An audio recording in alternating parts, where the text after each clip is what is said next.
c'est le contexte actuel qui peut-être motive une telle décision. Nous sommes dans un contexte où, oui, nos partenaires stratégiques de la sous-région, notamment la CEDEAO, exigent la disponibilité d'un calendrier effectivement allant dans le sens de la planification des futures élections. Chose qu'aujourd'hui n'est pas encore disponible. Donc il y a un fort risque que de plus en plus le pays soit isolé, au-delà de l'isolement politique qui est de fait actuellement, qu'économiquement le pays soit davantage isolé. Donc il faut prendre des mesures pareilles pour le gouvernement pour commencer à prévenir contre toute possibilité de pénurie de certaines, on va dire, de certaines matières qui sont vitales pour justement la vie des Maliens. Mais aussi et surtout, de plus en plus, on assiste à une cherté de la vie qui est sans pareil.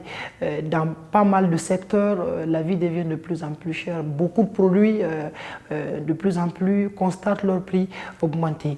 Il y a à peine un mois, le gouvernement avait promis une subvention de près de 1 milliard et quelques, sauf qu'aujourd'hui, la subvention n'est pas encore disponible. Donc, maintenir ces produits-là à l'interne et les empêcher d'aller justement s'exposer sur d'autres marchés permettra d'éviter une situation de rareté. Laquelle situation de rareté risque effectivement de, on va dire, crisper davantage cette augmentation de prix et qui risque d'être une source de mécontentement sur le plan social. Donc je pense que ces deux facteurs, un, le risque imminent que économiquement on soit isolé, deux, cette cherté de la vie de plus en plus qui se fait voir, peuvent être les différentes, entre autres motivations du gouvernement à prendre une décision.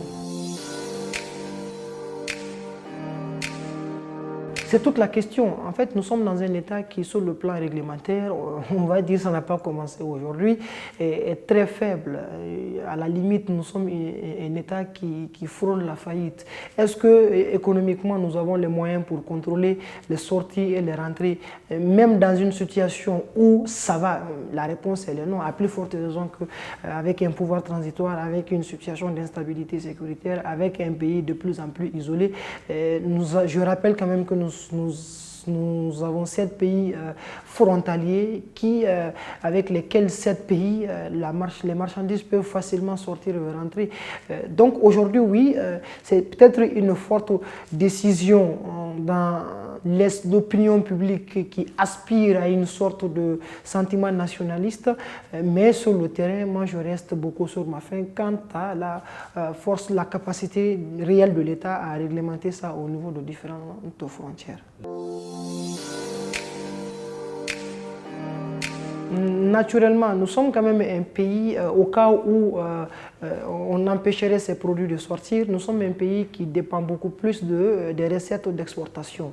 En empêchant certains produits de sortir, ce sont ces recettes-là que le budget va perdre. Et une diminution de recettes, on n'a pas le choix, de facto, causera une diminution des dépenses. Donc il est évident que si la mesure ou ces mesures-là parviennent à s'appliquer et qu'il y ait une véritable réduction de ces exportations-là, ça va engendrer de fait une diminution des recettes d'exportation, ce qui effectivement va causer une diminution des dépenses et par effet de causalité risquerait effectivement de diminuer le bien-être économique de la population. Donc l'effet contraire n'est pas exclu.